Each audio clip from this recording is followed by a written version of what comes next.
세상에 하나뿐인 나만의 고유한 색깔이 있다면 어떨까요? 프랑스 태생의 예술가 이브 클랭은 자신이 좋아하는 푸른색을 자신만의 고유한 색깔로 개발해서 특허까지 냈던 작가인데요.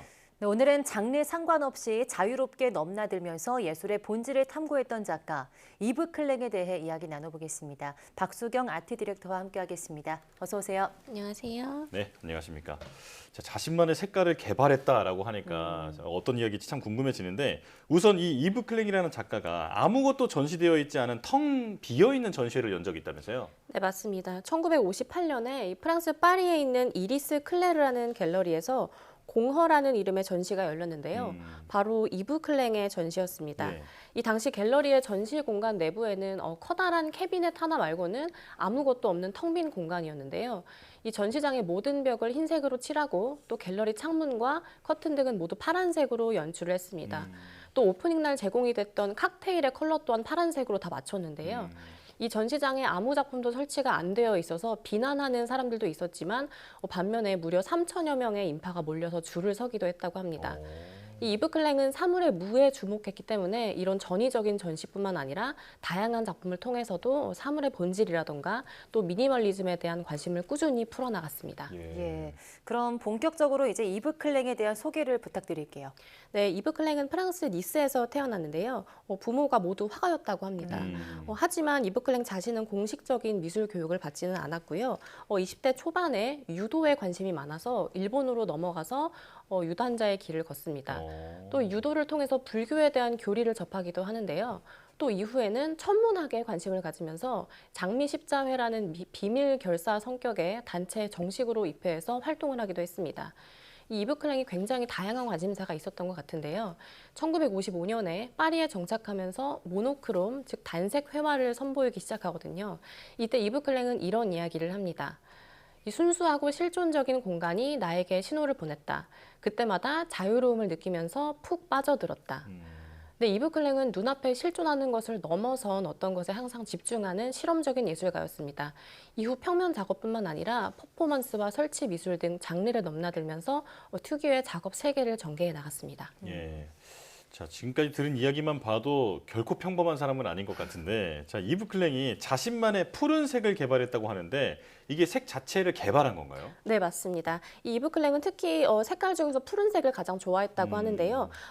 이브 클랭이 개발한 색깔 이름은 IBK라고 해서 즉 인터내셔널 클랭 블루라는 울트라 마린 컬러입니다. 아, 네. 네, 아시죠? 1960년에 자신만의 고유한 색을 특허로 받았고요. 이 이브 클랭이 푸른색을 가장 좋아했던 이유는 여러 색 중에서도 이 푸른색이 가장 순수하고 또 무한한 색이라고 생각했기 때문입니다. 예, 네. 이브 클랭 하면 정말 푸른색이 가장 먼저 떠오르는데요. 이 이브 클랭의 대표작 중에 높은 곳에서 뛰어내리는 모습을 담은 작품도 있다고요.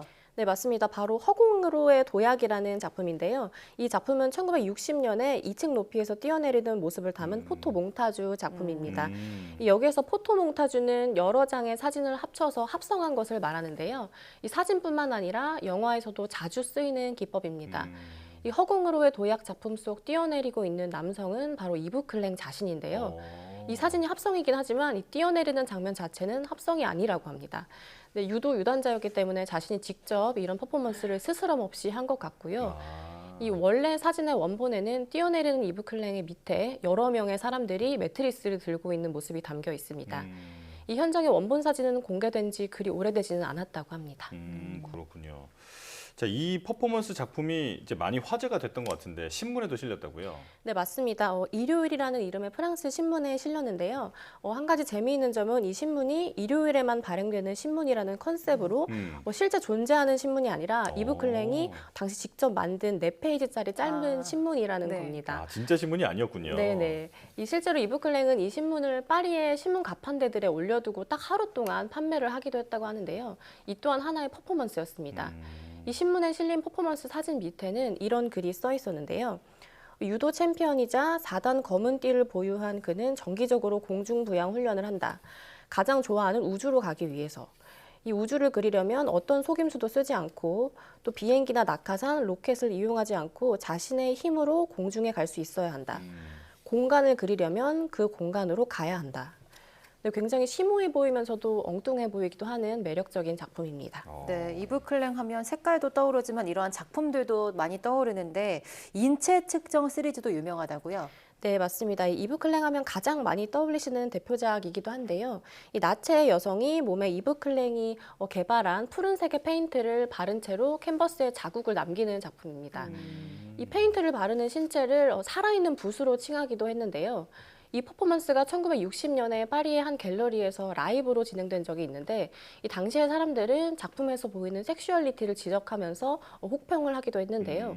이후 이 작품이 대중들에게 인기를 끌기 시작하면서 세계적인 미술품 경매 회사인 크리스티 측에서는 획기적인 예술 작품이다. 또 20세기 가장 대담한 프로젝트 중 하나다라는 찬사를 보내기도 했습니다. 이 인체 측정 시리즈는 기존의 전통적인 회화 방식에서 벗어나고자 하는 의도에서 출발한 작품입니다. 그렇군요. 지금 그 뒤쪽에 있는 그림이 바로 아까 전에 말씀해 주셨던 인체 측정 그림이었군요. 네네. 자, 그리고 이제 이브 클랭의 실험적인 행보가 다른 예술가들에게도 많은 영향을 줬을 것 같은데 이브 클랭처럼 자신만의 색을 만들어서 갖고 있는 사람이 또 있다면서요? 네, 맞습니다. 말씀하신 것처럼 이 이브 클랭의 전위적인 시도가 20세기 후반부터 지금까지 여러 예술가들에게 영감을 많이 줬는데요. 이브 클랭처럼 자신만의 색을 사용하는 예술가가 또 있습니다. 바로 아니시 카푸어라는 영국계 인도 예술가인데요. 반타블랙이라는 가장 어두운 검은색에 대한 독점권을 가지고 있습니다.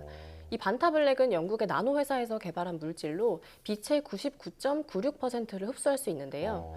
이 가시광선뿐만 아니라 적외선까지 흡수하기 때문에 빛의 반사가 거의 이루어지지가 않아서 이 반타블랙으로 만든 물체는 굴곡을 인식하기가 어려울 정도라고 합니다. 예. 네, 그런데 이 반타블랙에 대한 독점권을 아니시 카퍼가 가지고 있는 것에 대해서 논란이 있었는데요.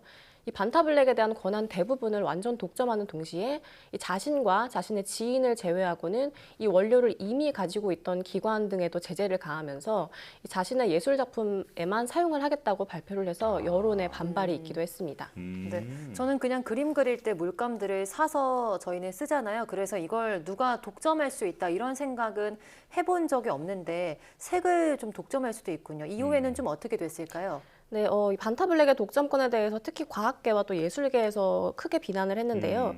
이 스튜어트 샘플이라는 예술가가 앞장서서 아니시 카푸어에게 맞서는 대응책을 냅니다.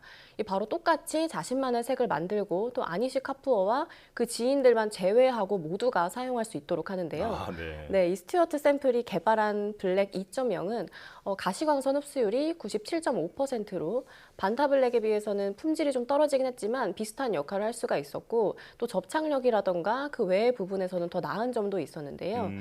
이 무엇보다 값비싼 반타블랙에 비해서 아주 저렴한 금액으로 구할 수 있습니다. 이후 스튜어트 샘플은 가시광선 99%까지 흡수 가능한 블랙 3.0을 개발하고요. 이 역시 아니시 카푸어는 사용 금지라는 조건을 걸었습니다. 실제로 홈페이지에 들어가 보시면 이 아니시 카푸어는 이용 불가라고 공공연하게 기재가 되어 있어서 더 흥미롭기도 합니다. 아, 네. 나만의 색을 만들고 그 권리를 주장한다라는 개념이 참 신선한데요. 이브 클랭의 이야기부터 색에 얽힌 예술가들의 신경전까지 아주 재미있게 들었습니다. 박수경 아트 디렉터와 함께했습니다. 고맙습니다.